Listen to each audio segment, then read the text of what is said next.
I just signed up for a streaming service I hadn't had before, Hulu, so I could watch Alien Earth. You and I, Alan, watched the first 2 episodes. It launched yesterday. They were both an hour long. Okay. This is the big conceit for this TV series, 8 episodes, is that the xenomorphs have landed on Earth. This is before, in the chronology of the Alien timeline, this is before Ripley and the crew of the Nostromo found aliens. So they came to Earth before that. Alan, you watched the first episode. We will give you as spoiler-free as possible, but we'll talk some events that happen. A lot is in the trailers, so fair warning. But Alan, tell me, what did you think of Alien Earth? Well, I'm not the biggest fan of the Alien series. You know me. After watching it, I'm kind of sat back and realized that Fox no longer knows how to do television. I mean, it's got all the alien elements in it. The opening scene of a ship that's doomed, piloted by a cyborg, I guess, or a android, whatever they call those things. Mm-hmm. The new twist here is that they're taking one organization is taking dying children and giving them robot bodies. I guess synthetic. Okay. Yeah. Again, you know this. You're probably better off describing the aliens. But I'll say this: I want the return of practical special effects. We're about to get 8 episodes of CG backgrounds, CG animation, CG aliens. There are these worms that appear in the beginning of the movies, and they're CG, and they're very CG. And they look very fake, crawling on people, and someone like, they're having, it's bad. It's bad. But what I'm missing really right now is a character to really care about. The one that, they're sympathetic characters. Of course, they're casting young teens as these synths. There's just no one in this movie, in this show so far that I care about. Probably the one character is the doctor kid, and I mean kid because everyone looks like they're under 25 in this show. This is very much a Gen Z alien series. Yeah. So maybe it's not for us, but look, I don't like horror films. I don't like being scared, and if I can watch your thing and not be scared, you're doing something wrong. Yeah, well, I think you weren't scared because the effects were so fake. That's, I think, the problem with it. Look, the story focuses on Wendy, played by Sydney Chandler. We meet her as like a young girl, 11, 12 years old. She has a disease she will die from. And through a process, they've been able to take kids and transfer them into synthetic bodies. So while their old body dies, they live on in a synthetic body that is very powerful. She can jump off a cliff 150 feet and land okay. She has super strength. She can tie into the internet and control tech. She is kind of all powerful. It's bizarre. Okay, so you got further in the show than I did. Definitely. I watched the first 2 episodes. I'm giving you the broad stroke. Because all that stuff I didn't see. As we saw in the trailer, a ship returning to Earth, which the opening of that completely rips off Alien. It's not written with AI or made with AI, but it feels like it's a human version of AI. What do I mean by that? 69. AI can only remix data it's fed. And we're seeing with so many franchises and remakes and reboots that it is a screenwriter, creator, whatever, remixing the best moments of a property to give you something that feels fresh and new, at least with a fresh premise. But the opening scene is such a ripoff of the opening of Alien, down to like the mother computer down to the breakfast scene, the awakening scene, the scene of the helmets seeing the reflections on the helmets, them in a way kind of talk to each other.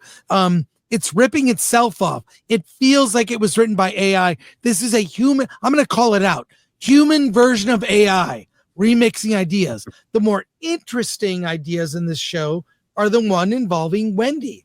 There is the world's youngest trillionaire, Boy Cavalier, played by Samuel Blenken, has developed this synth process. He can't transfer an adult brain. They're too developed, but a child's brain can be transferred into one of these synths. So then he gets a whole bunch of kids.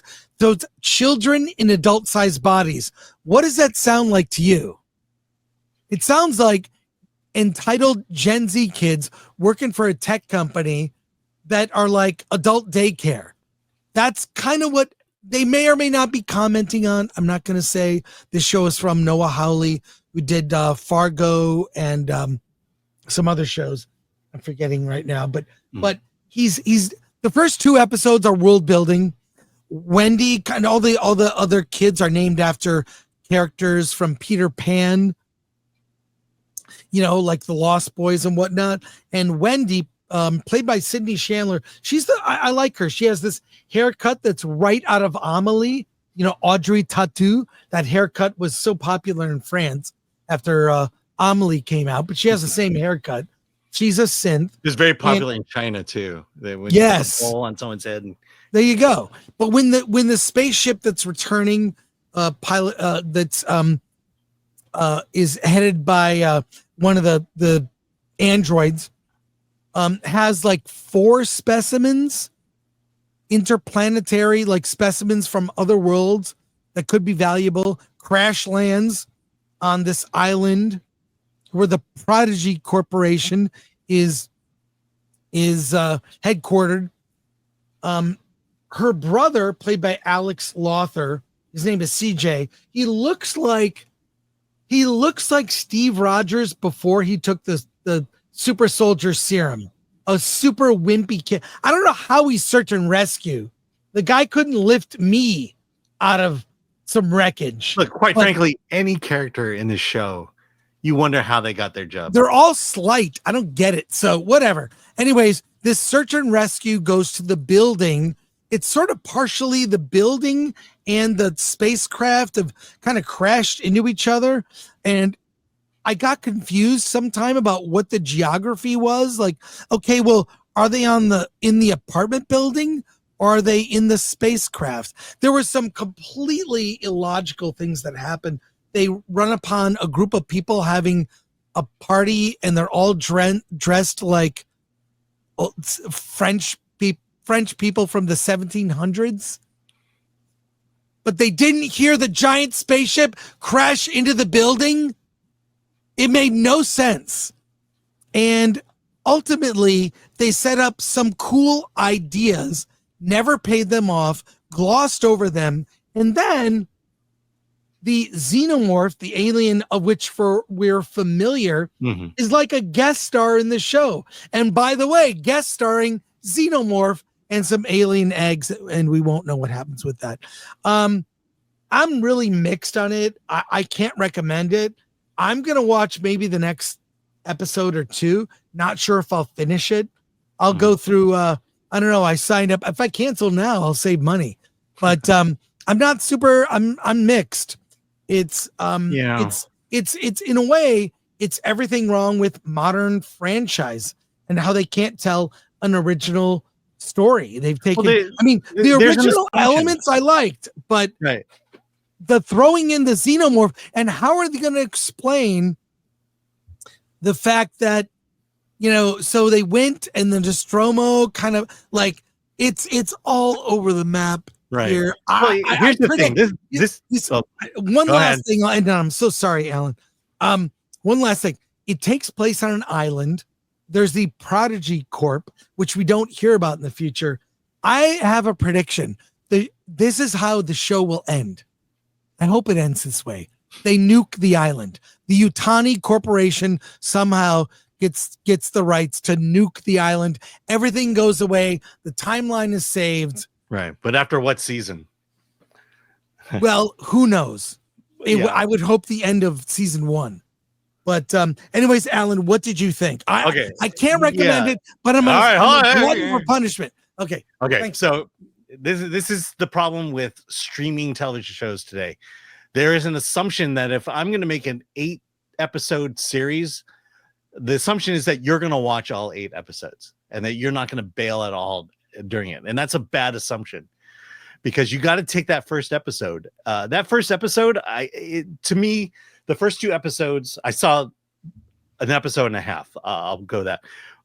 Should have just been a movie. And that's the other thing is like a lot of these shows just feel like a movie stretched out. A 2-hour movie, now an 8-hour movie stretched out over time.